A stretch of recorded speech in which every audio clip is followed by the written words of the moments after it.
ҷомеаи ҷаҳонӣ имрӯз ба як қатор ҷиноятҳо аз қабили терроризм, экстремизм, гардиши ғайриқонунии маводи мухаддир ва дигар ҷиноятҳои фаромилие рӯбарӯ гаштааст, ки ба сулҳу субот ва оромии ҷомеа хатари ҷиддӣ ворид месозад. коррупсия дар қатори дигар зуҳуроти хавфноки ҷаҳони муосир асосҳои давлатдориро суст карда, садди роҳи инкишофи ҷомеа мегардад. бо дарки баланди хатари коррупсия дар ҷомеа, имрӯз мубориза бар зидди ин падидаи нангин ва паст кардани он ба самти афзалиятноки сиёсати давлатӣ табдил ёфтааст. зеро коррупсия метавонад нобоварии шаҳрвандонро нисбат ба давлату ҳукумат ва сиёсати пешгирифтаи он барпо намуда, минбаъд барои ҷинояткорӣ ва ба сари мақомоти қудратӣ омадани шахсони тасодуфӣ заминаи асосиро гузорад. новобаста аз он ки асосгузори сулҳу ваҳдати миллӣ, пешвои миллат, президенти ҷумҳурии Тоҷикистон муҳтарам Эмомалӣ Раҳмон пайваста дар баромадҳои худ барои аз байн бурдани коррупсия дар ҷомеа таъкид менамояд ва дар заминаи супоришҳои сарвари давлат, кормандони агентии назорати давлатии молиявӣ ва мубориза бо коррупсияи ҷумҳурии Тоҷикистон дар вазорату идораҳои давлатӣ вохӯриҳо анҷом дода, вобаста ба муқовимат ба коррупсия корҳои фаҳмондадиҳӣ мегузаронанд. вале то ҳол ҳастанд нафароне ки ин кӯшишҳои давлату ҳукуматро нодида мегиранд ва даст ба омилҳои коррупсионӣ мезананд. чунончи навбатдори калони оперативии қисми навбатдории шуъбаи вазорати корҳои дохилии 1 дар ноҳияи Фирдавсии шаҳри Душанбе, капитани милитсия Наимов Диловар Неъматович аз рӯи маслиҳати пешакӣ бо милитсионери шуъбачаи хадамоти посбонӣ, пайраҳадории милитсияи шуъбачаи шаҳрии милитсияи шуъбаи вазорати корҳои дохилии 1 дар ноҳияи Фирдавсии шаҳри Душанбе, сержанти калони милитсия Қурбонов Сулаймон Саломович барои аз имтиҳонҳои назариявию амалии ронандагӣ гузаронидан ва додани шаҳодатномаи ронандагӣ аз шаҳрванд А маблағи 4000 сомонӣ талаб карданд. 13 апрели соли 2017 дар натиҷаи гузаронидани чорабиниҳои фаврии тафтишотӣ, Наимов Диловар Неъматович воқеъ дар шаҳри Душанбе, кӯчаи Асадулло Ғуломов 34 соати 14:35 пас аз шаҳрванд А гирифтани 4000 сомонӣ дастгир карда шуда, маблағи зикргардида ҳамчун далели шайъӣ ёфта гирифта шуд. вобаста ба ҳолати зикргардида нисбати Наимов Диловар Неъматович ва Қурбонов Сулаймон Саломович бо моддаҳои 32 қисми 3, 247 қисми 2, бандҳои Б, В, Г Кодекси ҷиноятии ҷумҳурии Тоҷикистон парвандаи ҷиноятӣ оғоз карда шуда, тафтишоти пешакии он идома дорад. командири шуъбачаи ротаи махсуси роҳбаладии милитсияи раёсати корҳои дохилии шаҳри Душанбе Сангаков Хуршед Алмаҳмадович бо истифодаи мақоми хизматӣ бо роҳи фиреб ва сӯистифодаи боварӣ аз шаҳрванд А барои гӯё аз тарафи суди ноҳияи Фирдавсии шаҳри Душанбе аз қисми 2 моддаи 244 ба қисми 3 моддаи 244 Кодекси ҷиноятии ҷумҳурии Тоҷикистон бандубаст накардани ҷинояти содирнамудаи судшаванда шаҳрванд Б, яъне вазнин накардани ҳолати судшаванда маблағи $1000 Иёлоти Муттаҳидаи Амрико талаб намудааст. ҳамин тариқ 26 апрели соли 2017 дар натиҷаи гузаронидани чорабиниҳои фаврии тафтишотӣ дар шаҳри Душанбе, кӯчаи Неъмат Қарабоев 46 Сангаков Хуршед Алмаҳмадович баъди аз шаҳрванд А гирифтани маблағи $1000 Иёлоти Муттаҳидаи Амрико дастгир карда шуда, маблағи зикргардида аз ном бурда ҳамчун далели шайъӣ ёфта гирифта шуд. оиди ҳолати мазкур нисбати Сангаков Хуршед Алмаҳмадович бо аломатҳои моддаи 247 қисми 2 бандҳои В, Г Кодекси ҷиноятии ҷумҳурии Тоҷикистон парвандаи ҷиноятӣ оғоз карда шуда, тафтишоти пешакии он идома дорад.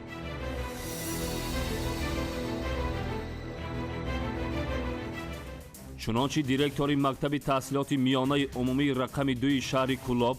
Ғуломов Ҷурахон Бозорович барои тайёр карда додани шаҳодатнома оиди хатми синфи 9 аз шаҳрванд А маблағи $1000 Иёлоти Муттаҳидаи Амрико баробар ба 8000 сомонӣ ба сифати пора талаб намудааст. дар натиҷаи гузарондани чорабиниҳои оперативии тафтишотӣ ҳангоми гирифтани маблағи 8000 сомонӣ ғуломов ҷурахон бозорович санаи 17 апрели соли 2017 дар утоқи кориаш дастгир гардида маблағи мазкур аз сандуқи оҳанини утоқи кориаш ҳамчун далели шайъӣ ёфта гирифта шуд. нисбати ғуломов ҷурахон бозорович бо моддаи 319 қисми 2 кодекси ҷиноятии ҷумҳурии тоҷикистон парвандаи ҷиноятӣ оғоз карда шуда тафтишоти пешакӣ идома дорад.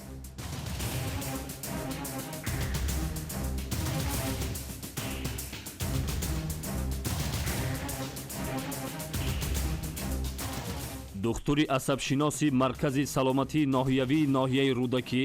Чариев Абдусаттор Абдуллоҷонович бо роҳи фиреб ва сӯистифодаи боварӣ аз шаҳрванд А барои тайёр намудани ҳуҷҷатҳои бемориаш ва гирифта додани билети ҳарбии ноқобил ба номи писараш маблағи 3000 сомонӣ талаб намудааст. дар натиҷаи гузарондани чорабиниҳои оперативии тафтишотӣ Чариев Абдусаттор Абдуллоҷонович санаи 15 марти соли 2017 ҳангоми аз шаҳрванд А гирифтани маблағи 3000 сомонӣ дастгир гардида маблағи мазкур ҳамчун далели шайъӣ ёфта гирифта шуд. вобаста ба ин нисбати духтури асабшиноси маркази саломатии ноҳиявии ноҳияи рӯдакӣ Чариев Абдусаттор Абдуллоҷонович бо моддаи 319 қисми 1 кодекси ҷиноятии ҷумҳурии тоҷикистон парвандаи ҷиноятӣ оғоз карда шуда тафтишоти пешакӣ идома дорад.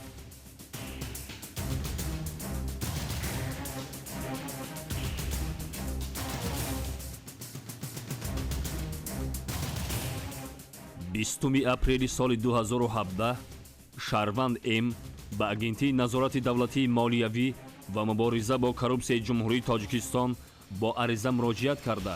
ابراز نمود که نسبت سرمتخصص گروه خدمترسانی با صاحبکاران انفرادی شعبه خدمترسانی به اندازسپارندگان ناظرات انداز ناحیه عبدالرحمن جامی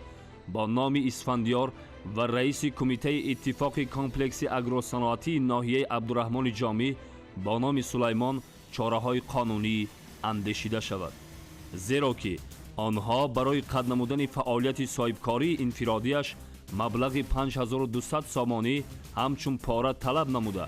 از این مبلغ طلب نمودهشان 2700 سامانش را گرفته باز آوردن باقی مانده مبلغ 2500 سامانی دیگرش را طلب نموده ایستادند. سنه 21 اپریل سال 2017 هنگام گذراندن عملیات اپراتیوی تفتیشاتی سفرخالوف اسفندیار قطب‌دینویچ و علیمردانوف سلیمان آدینایویچ هنگامی از شهروند ا گرفتن 2500 سامانی دستگیر کرده شده مبلغ مذکور همچون دلیل شیعی دریافت و مصادره کرده شد.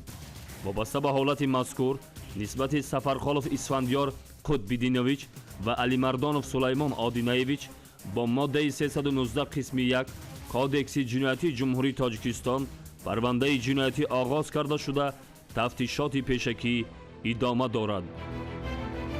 سعیدوف میرزا براتویچ در وظیفه معمار درجه 2 کارخانه فرعی واحد دولتی لایحه‌کشی شهر حصار کار کرده در دوره فعالیت کاریش از روی مسئولیت پیشکی با کماندانت شبکه مؤسسه کمونالی جماعت شهرک شراره شهر حصار یونوسوف سفر محمد سیاهویچ و شهروند جانانوف رجبالی زبیخانویچ نقشه جنایتکارانه خود را طرحریزی نموده با مقصد به دست آوردن فایده مفت تخمینا روزهای 21-22 اپریل سال 2017 و باوری شهروند در آمده با راه فریب و سوءاستفاده باوری با استفاده مقام خدمتی دیده و دانسته که وکالت جدا و حجتگزاری 0 از 106 گکتار قطعه زمین از حدود جماعت شهرک شراره شهر حصار مبلغ 23000 سامانی طلب کرده. ضمن گذراندن چاره‌بینی‌های اپراتیوی تفتیشاتی سنه 26 اپریل سال 2017 ساعت 12:45 دقیقه یونوسوف سفر محمد سیاهویچ هنگامی از شهروند ا گرفتن مبلغ 10000 سامانی در جای حادثه دستگیر کرده شده دلیل‌های شیعی از آنها یافته گرفته شد. نسبت سعیدوف میرزا براتویچ، یونوسوف سفر محمد سیاهویچ و جانانوف رجبالی زبیخانویچ با ماده 247 قسم 2 بندهای ب و گ کودکس جنایتی جمهوری تاجیکستان پرونده جنایتی باز کرده شده تفتیشات پیشکی آن ادامه دارد. کارمند بخش ثبت اسناد حالت شهروندی ناحیه قبادیان ایتوف نورمراد تاشمرادویچ با استفاده مقام خدمتی خود با راه فریب و سوء استفاده باوری به باوری شهروند درآمده برای عوض نمودن نام و نسب و دادن شهادتنامه عوض نام و نسب از او مبلغ 1100 سومانی به صفت پاره طلب نموده است. در نتیجه گذراندن چاره‌بینی‌های اپراتیوی تفتیشاتی سنه 13 اپریل سال 2017 ایتوف نورمراد تاشمرادویچ در بینای ثبت اسناد حالت شهروندی ناحیه قبادیان ساعت 14:30 دقیقه هنگام از شهروند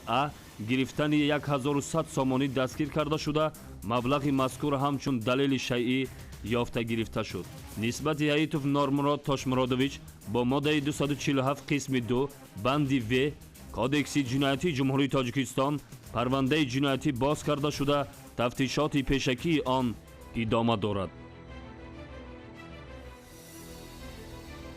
شهروند اس با ریاست اگنتی نظارت دولتی مالیوی و مبارزه با коррупсия جمهوری تاجیکستان در ولایت ختلان مراجعت نموده اظهار کرد که رئیس خواجگی نهال پروری بوستانقلعه جماعت شهرک بوستانقلعه ناحیه باختر آچیلدی و فخردین برای به نام مادر او حجتگزاری نمودن چایخانه همین خواجگی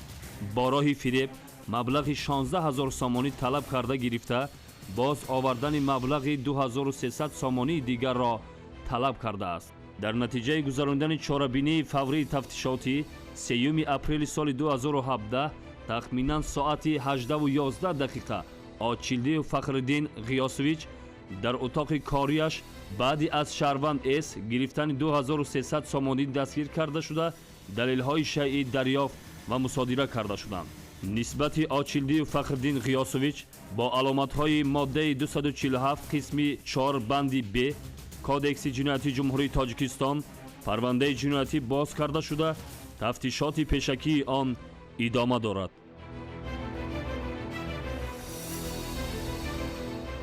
در نتیجه گذراندن چاره‌بینی‌های اپراتیوی جستجویی سنه 8 اپریل سال 2017 در حدود ناحیه جبار رسولوف جماعت دهات سامانیان دهه زرفشان در پارک تراکتوری 1014 خلطه نوری‌های مینرالی نمودی کربامید که وزن عمومیشان 50700 کیلوگرم را تشکیل میداد آشکار کرده شد. در نتیجه معلوم کرده شد که نوری‌های مینرالی با شهروند نظیروف ایرج موسیویچ تعلق داشته آن را به رسمیت دراری گمرکی غیر قانونی از جمهوری قرقیزستان توسط راه‌های پنهانی نزد سرحدی جماعت دهات سامانیان ناحیه جبار رسولوف به حدود جمهوری تاجیکستان وارد نموده است. موافق خلاصه فیلیال سوغدی مرکز جمهوریوی اکسپرتیزه سودی و کریمینالیستی وزارت عدلیه جمهوری تاجیکستان ارزش 1 کیلوگرم نوری مینرالی نمودی کربامید 2 سومانی و 75 دیرم بوده در مجموع 139425 سومانی را تشکیل می‌دهد. وابسته به این سنه 10 اپریل سال 2017 نسبت نظیروف ایرج موسیویچ با ماده 289 قسم 2 کودکس جنایتی جمهوری تاجیکستان پرونده جنایتی باز کرده شده تفتیشات پیشکی آن ادامه دارد. به همین مانند در نتیجه گذراندن چاره‌بینی‌های اپراتیوی جستجویی سنه 8 اپریل سال 2017 از حدود ناحیه جبار رسولوف جماعت دهات سامانیان دهه زرفشان از انبار انگشت دهه مذکور 1119 خلطه نوری‌های مینرالی نمودی سلیتر که وزن عمومیشان 55950 کیلوگرم را تشکیل میداد آشکار کرده شد. در نتیجه معلوم کرده شد که نوری‌های مینرالی با شهروند شریپوف انورجان میرزویویچ تعلق داشته آن را به رسمیت دراری گمرکی غیر قانونی از جمهوری قرقیزستان توسط راه‌های پنهانی نزد سرحدی جماعت دهات سامانیان ناحیه جبار رسولوف به حدود جمهوری تاجیکستان وارد نموده است. موافق خلاصه فیلیال سوغدی مرکز جمهوریوی اکسپرتیزه سودی و کریمینالیستی وزارت عدلیه جمهوری تاجیکستان ارزش 1 کیلوگرم نوری مینرالی نمودی سلیتر 250 دیرم بوده در مجموع 139900 سومانی را تشکیل می‌دهد. وابسته به این سنه 10 اپریل سال 2017 نسبت شریف انورجان میرزایویچ با ماده 289 قسم 2 کودکس جنایتی جمهوری تاجیکستان پرونده جنایتی باز کرده شده برای پیشبرد تفتیش پیشکی به پروکراتورای ولایت سوخت ارسال کرده شد. در نتیجه گذراندن چاره‌بینی‌های اپراتیوی جستجویی سنه 4 اپریل سال 2017 از حدود ناحیه جبار رسولوف автомашинаи тамғаи Порш Макан соли бароришаш 2016 боздошт шуд. дар натиҷа маълум карда шуд ки автомашинаи мазкур ба шаҳрванд Саидов Муҳиддин Шамсулоевич тааллуқ дошта онро берасмиятдарории гумрукӣ ғайриқонунӣ аз ҷумҳурии Қирғизистон тавассути роҳҳои пинҳонии назди сарҳадии ноҳияи Ҷабор Расулов ба ҳудуди ҷумҳурии Тоҷикистон ворид намудааст. мувофиқи хулосаи филиали суғдии маркази ҷумҳуриявии экспертизаи суддӣ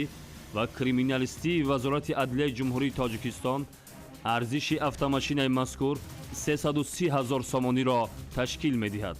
вобаста ба ин санаи 6 апрели соли 2017 нисбати Саидов Муҳиддин Шамсулоевич бо моддаи 289 қисми 2 кодекси ҷиноятии ҷумҳурии Тоҷикистон парвандаи ҷиноятӣ боз карда шуда барои пешбурди тафтиши пешакӣ ба прокуратураи вилояти Суғд ирсол карда шуд.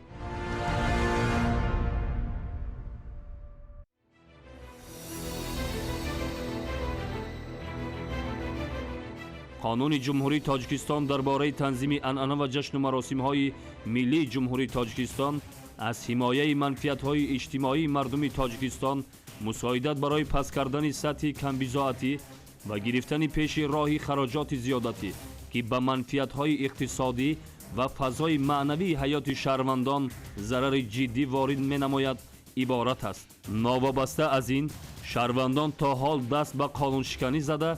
муқаррароти қонуни мазкурро нодида мегиранд. чунончи 23 апрели соли 2017 дар вақти гузарондани рейди муштарак бо кормандони бахши танзими мақомоти иҷроияи ҳокимияти давлатии ноҳияи Исмоили Сомонии шаҳри Душанбе вобаста ба назорати риояи талаботи қонуни ҷумҳурии Тоҷикистон дар бораи танзими анъана ва ҷашну маросимҳои миллӣ дар ҷумҳурии Тоҷикистон дар ошхонаи Оши Дӯстон муайян карда шуд ки шаҳрванд Хоҷаев Номонхон Акмалович хилофи банди 3 моддаи 10 қонун амал намуда маросими арӯсбинони фарзандашро барпо намудааст. ҳамчунин дар вақти гузарондани рейди муштарак бо кормандони бахши танзими мақомоти иҷроияи ҳокимияти давлатии ноҳияи Исмоили Сомонии шаҳри Душанбе вобаста ба назорати риояи талаботи қонуни ҷумҳурии Тоҷикистон дар бораи танзими анъана ва ҷашну маросимҳои миллии ҷумҳурии Тоҷикистон дар тарабхонаи Шаҳриёр воқеъ дар кӯчаи Нусратулло Мақсум 11 муайян карда шуд ки шаҳрванд Туреев Ҳасан Қурбонмаҳмадович тӯи хаднасури писарашро хилофи банди 1 моддаи 9 қонун барпо намудааст. воқеан ҳам коррупсия яке аз ҷиноятҳои хавфноки сиёсӣ ба ҳисоб меравад ки он барои амалӣ гардидани барномаҳои иҷтимоию иқтисодии давлат монеа барпо намуда намегузорад маблағҳои давлатӣ барои барномаҳои пешбинишуда амалӣ гарданд. бинобар ин моро зарур аст ки баҳри аз байн бурдани ин падидаи номатлуб сарҷамъона саю кӯшиш намуда дар пешрафту шукуфоии ватани азизамон саҳми босазои хешро гузорем.